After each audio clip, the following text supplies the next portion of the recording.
Are you guys ready to talk Interview with a Vampire episode 3? Because my first video, none of the sound recorded, so it was a really good time. But I'm Abby with Motor City Nerds. Oh, and the Legal Aliens podcast had me on, and thank you so much. I had so much fun with you guys over on Twitch. They're on YouTube. They're awesome. And it was great. I had so much fun, and I'm always grateful to anybody who has me on, but that was crazy, hilarious. Make sure to comment and like the video. It's for free, and it would really help me. I'm gonna stop hyping up how good this show is, because every time I watch it, it just gets better and better and better. And I really loved them opening up with. I was literally laughing, and if you noticed in this one, there was definitely the music was comical. There was a comical vibe to it, and if you've been over here with my reviews and with my reactions, one of my top concerns, and every time we watch this show, it just gets better and better and better. And one of my biggest concerns was I want Lestat's dark humor to come through. And Sam Reed's already been killing it. He's already been killing the game. But then we had this episode, and like I said, it was so freaking funny. And I loved him and Louis' conversation, and I loved Louis saying, oh, did they mention that they hung slaves and did terrible things and chopped them up and were horrible? And then Lestat says, like, I'm not laughing at that. I'm laughing at Lestat going, well, I haven't finished the book yet. And it's just hilarious, but I love the familiarity. I love how familiar they are. We get the vibe. We know exactly what the vibe is, and we know that they have been together for a minute now. They're super familiar with one another, and I loved their back and forth in the beginning. But like I said, even the music is comical, and we get the entire conversation between Lestat and Louis about Louis saying, maybe there's more to us than just being killing machines. Maybe we should be more selective. And I know people were complaining about that not happening yet, and that's why I was just like, the show is still going. Why don't we chill? Why don't we calm down? Because we don't know if they're going to show yet, and they did. Louis is saying we should be more selective with our killing and all that, and Lestat's like, you're denying what we are, and he says maybe we should have a higher purpose than that. Now, in my other review, I talked about this, and I was glad that I could make somebody laugh, because I'm going to just say this up front. Trigger warning, because I was in an abusive relationship for a very long time, but I'm okay. And the reason I used the Dave Chappelle habitual line stepper, I was glad that it made somebody laugh, because they were like, I'm sorry that you went through that, and I'm sorry, but I laughed when you said that. And I'm like, no, I'm good, don't worry. But I wanted it to be funny, but I'm just going to say that now, because I really appreciated the fact of how hard they touched on that, and we'll get into that in a minute. But I'm just letting you know now. But I honestly think they did it in this episode, because then you have the comic, if you want to call it comic relief, you have the comical stuff going on also. But I did love Lestat's quote about when they're talking about the history of Louisiana and this courtyard they're in, and he says, even great men are capable of abomination and depravity. And so he's telling Louis, like,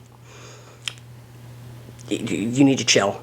God, when we got Louis saying, like I said, I'm going to pronounce this terribly. I'm sorry, I had to die. Like, Monche to Lestat now. Oh my God, I love it so much. Even Lestat, the second he said, I put you here, it's like, no, I remember that vibe of going, you'd be nothing without me. And it's like, yeah, okay. Why did I ever believe that? But you do believe it. You believe it. And because they wear you down. But I've been bringing this up in my House of the Dragon reviews. It's great. I love it. But there's other themes that they're directly talking about, and then I'm like, okay, well, I understand. It's not left to the audience up for interpretation. You are just saying it. It's not just, I think this, it's you're saying it. And this show does a really good job at always doing that and not missing the mark. Yeah, he says, I put you here, and it's like, oh, okay, super possessive. He's like, we should get bad guys. And when Lestat's like, oh, we're going to be the angel of salvation above them, it was funny. Like I said, that dark humor really came through, but I think it was because to counteract some of the more serious personal stuff going on between them. But they find this bad guy. Louis telling Lestat, don't kill this drunk. He's just trying to get home and not piss his pants. Let's get somebody else. And when Lestat takes him down, he's like, come on, Louis, get him then. And then Louis snatches up a cat and can't even take that guy. We know exactly how Louis feels. From his actions, from his words. We know exactly how Lestat feels from his actions, from his words. And we know exactly what the vibe and theme is and what's going in the conflict. We know it all. And this show's great. It's just good. But I love that about these characters, that we know exactly how they feel. And even with how different they are, they're together. The other serious topic that is being brought up is whites only, colored only, the white investors fucking up Louis' business because he's black and running him off the street. Like, there's a lot of serious stuff going down, but prior to all that happening, we get Lestat and Louis at Louis' club, and we have the all-black band playing music, and we have them hanging out, and just to make Louis upset, Lestat's like, okay, yeah, piano player, you have been playing the same tune for weeks now, and like I said, I'm cracking up this entire time, but also like, oh my god, Lestat, stop it. I love it, but stop it. And he goes up, and they're like, you think you can do better? And Lestat goes up and copies his exact thing, and I love that whole thing. And when Louis said he didn't hurt them, and when he said, he was like, this isn't your music, like you're not gonna understand the vibe or the culture. And then Lestat is killing it, and at first people are like, oh man, you're a jerk, but then they're appreciative because instead of killing them, he hung around. And it's like, when somebody's been alive for hundreds of years and has an appreciation for the arts, yeah, they probably are pretty good at something, but I think that Lestat was doing that to show Louis, I know that you care about your workers, I know you care about your business, and you're very serious about that, and so I'm not going to shit where I eat, for lack of a better term. Well, you could tell that Lestat was digging this singer, and at first I was like, oh, he's going to kill her to piss Louis off, but that's also why I was like, oh, that's why he's not doing that to Louis' staff, because I think he knows Louis really cares and is passionate about his business. We also have the issue of them not aging happening, but Lestat's really into the singer, and then we find out, like, they are having sex, but that Lestat's like, let's have an open thing. Also, super manipulative and abusive when you are trying to force that onto somebody who does not want that. Okay, don't try and convince people that is, if somebody doesn't want to do something like that, that's okay. If you do, that's okay. Just be on the up and up with each other, but don't try and tell somebody that is totally fine if they feel conflicted about it, and push it on them. That's not cool. But either way, we got Louis and Lestat in their open relationship, and you can tell Louis not that cool with it, right? But Lestat's like, who really cares? We're immortal and this and that. But then the war's happening, right? And obviously New Orleans is by the water, so there's ships and stuff, so it's an army stop. And I was like, oh my god, is this going to be an old boyfriend? Is this going to be an old boyfriend from before? And now I'm wondering if that's what that person in my comments was popping off about, because they kept going on about, like part of it would make sense, and then part of it was like, no, I think you just have a problem with gay people. That's what I think. But either way, I'm thinking maybe he watched ahead, like some of you guys have been doing, which, lucky you guys, I have not. I wish I could, but I can't get another streaming service. But either way, I'm like, oh, is this why? Because he kept bringing up Louis having sex or hooking up with somebody, and I'm like, no, this establishes even more to the audience how Lestat has his own rules and is being abusive towards Louis. He might not be punching him in the face, but he is being extremely manipulative and emotionally abusive. But at first I was just like, oh, maybe, I thought it was, I thought maybe there was a bigger time jump and it was one of his nephews. But then I was like, oh no, it's an old friend. But then I was like, oh my god, what if it's like one of the first guys he ever hooked up with? And I really liked when he says, like, oh, I'm married. And he says, I don't see a ring. And he's like, it's not a woman. And you can tell that the boyfriend or ex-boyfriend, whatever you want to call him, is like kind of melancholy about that. Lestat telling Louis, no, it's time for me to hook up with this singer, and no, I'm not going to kill her because she has talent. And that's exactly why, but I also think it does have to do with Louis' business. That's kind of the vibe I got, but tell me what you think down in the comments. But either way, yeah, I liked like I said, Lestat has an appreciation for the arts. Like, he genuinely does. Same thing why he killed that opera singer. He was like, I was there when he wrote it.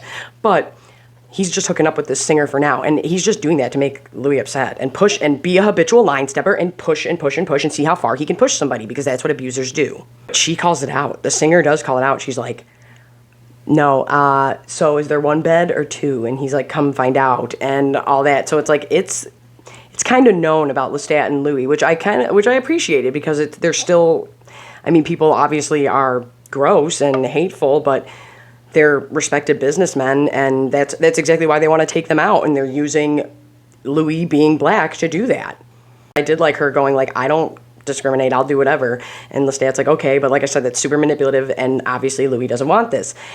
And then he also goes and hooks up with somebody else. But then, like I said, that's not okay for Louis, and it's okay for Lestat, and that's really bad. Lestat is literally, I took it as just doing it to make Louis upset, and that's the whole abusive part, but I really enjoyed seeing Louis talking not just with an ex-lover, but an old friend, not family, not Lestat, a friend. And you can tell that this bond was really deep. And of course it is when it's like the first person that you hook up with or what. That's always a big thing. But you can just, I just really liked it. And Jacob Anderson, I keep saying it. I keep having to praise just everybody. Jacob Anderson, Sam Reed, but I love it. Everybody, there's just so much chemistry between all these actors, whether they're there for 5 minutes or the whole series. And it's great. But when, oh my God, I almost called him Senator Gilliard from Succession. When Daniel Malloy calls it out and he's like, do you not see that you were in an abusive relationship? And Louis like, no, I wasn't. That's exactly what it's like. They are doing this so well. And I really appreciate it and love that it's like, wow, this person, well, vampire that's been alive for hundreds of years. Ah! Hobart, oh my God. He fell off the bed. This is what I really liked, though, was when he's like, yeah, you're married, where's your ring, yada, yada, yada. And he's like, nope, not to a woman. I'm with somebody. He's like, oh, I'm so sad. And then he says, what's he like? He's a lot. What does Daniel Malloy point out while trying to tell Louis, this wise creature that's been alive for hundreds of years who doesn't see it? That's what it's like. You're blind and you don't see it that way. And then all of a sudden, either you realize it and you get the help you need. And I hope anybody going through that does. And if you do need help, reach out to somebody. You aren't alone. Even if you do feel like you are, you're not. And the best line in the whole series, well, one of my favorite lines so far in the series, but my favorite line of this entire episode was when she said, talking about Louis and Lestat, I'm not a gossip. And Lestat said, I am a gossip. Oh my God. Sam Reed, you are Lestat. You are Lestat. When Louis comes back to the orgy party that he's trying to also upset Louis with, that Lestat says, I'm a lot. And I'm like, oh my God, Lestat killed his ex, right? He killed him. But then they didn't have it. Did he kill him? I don't think he did. Well, I think that he might have, but he had mud on his shoes. And then we have Daniel Malloy telling Louis, like, he was there watching you. Like, he was there being possessive as hell. Like, what? Yeah, he was there. And this is what I mean when I talk about when you're in an abusive situation, they try to make you an island. At first, everybody's cool. Your friends are cool, this, that. But then slowly, over time, they're like, oh, I don't like this person. I don't like that person. And then it's like, oh, well, they're like this, and I don't want you around. And they slowly start pushing everybody away from you. And that's what Lestat is doing to Louis. And he's pushing all his friends away, and he's pushing all his family away, and he's succeeding at that.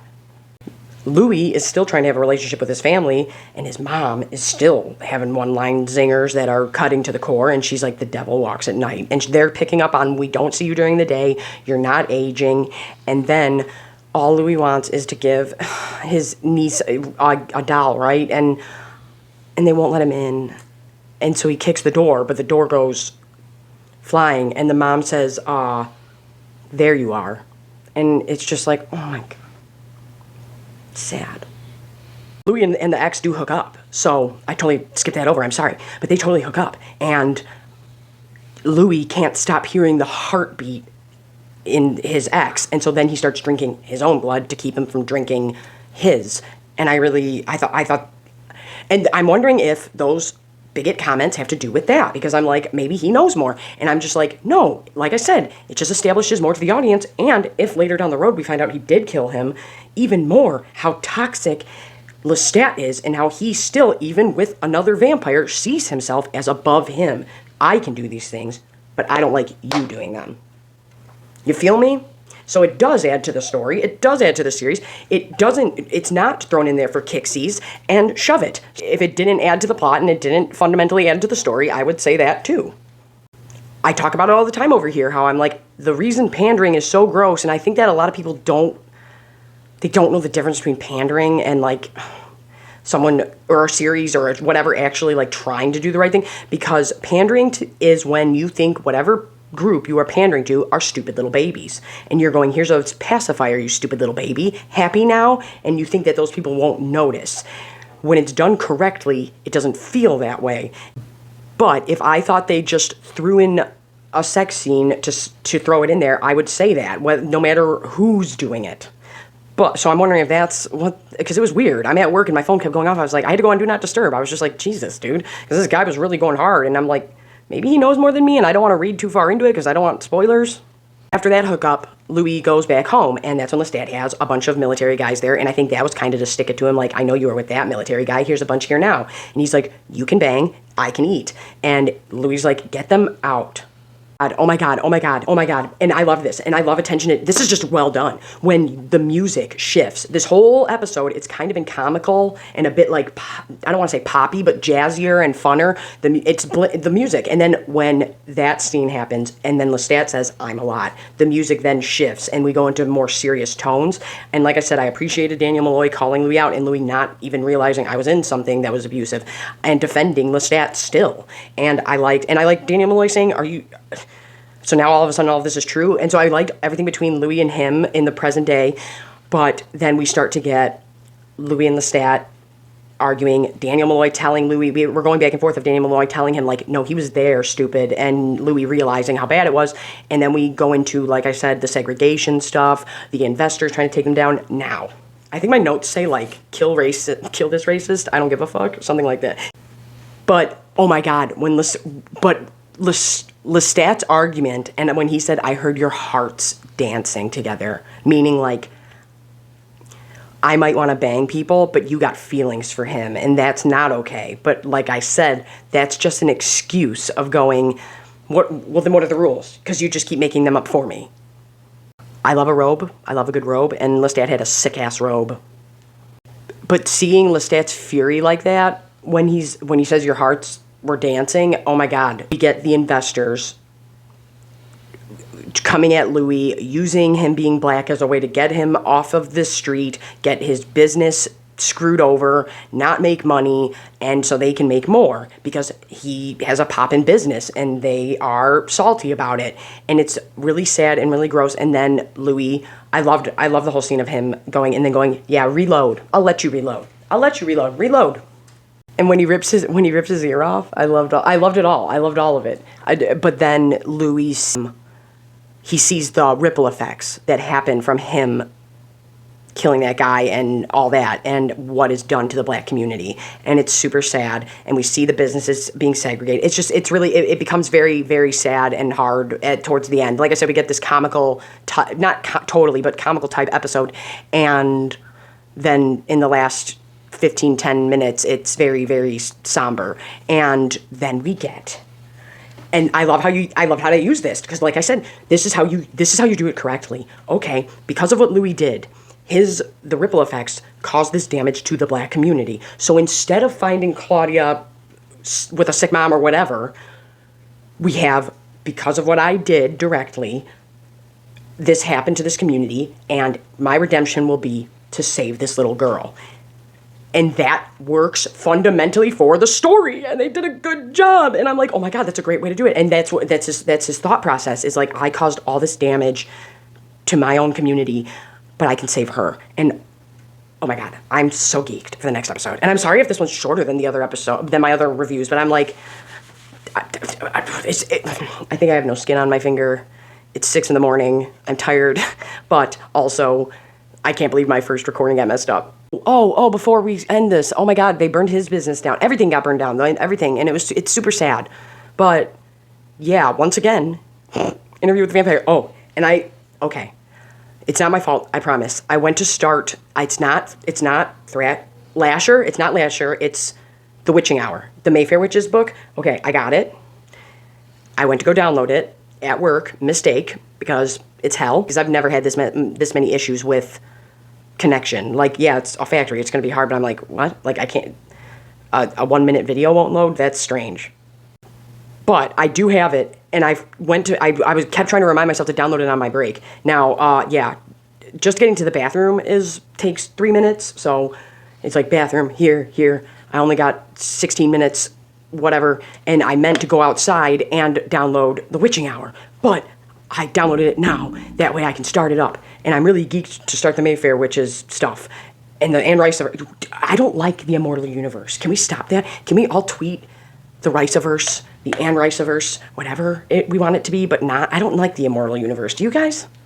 But yeah, I probably missed stuff, because like I said, I already did this once, and then I'm an idiot. But I'm Abby with Motor City Nerds. Comment, subscribe, like.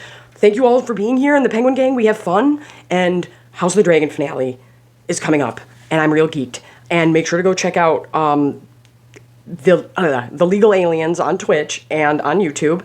And yeah.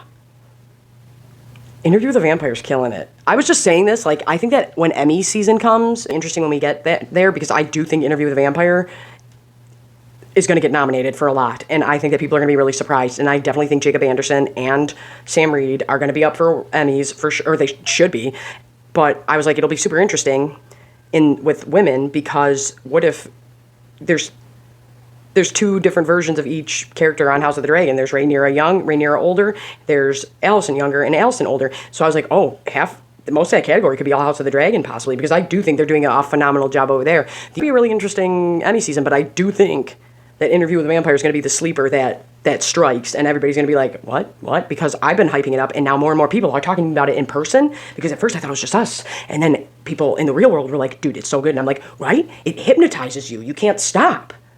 Yeah, I'm on OF, I'm on everything, I'm on Baby Hobart. Let me go take care of my dog. Thank you for being here, guys. I'm sorry that this is so tardy.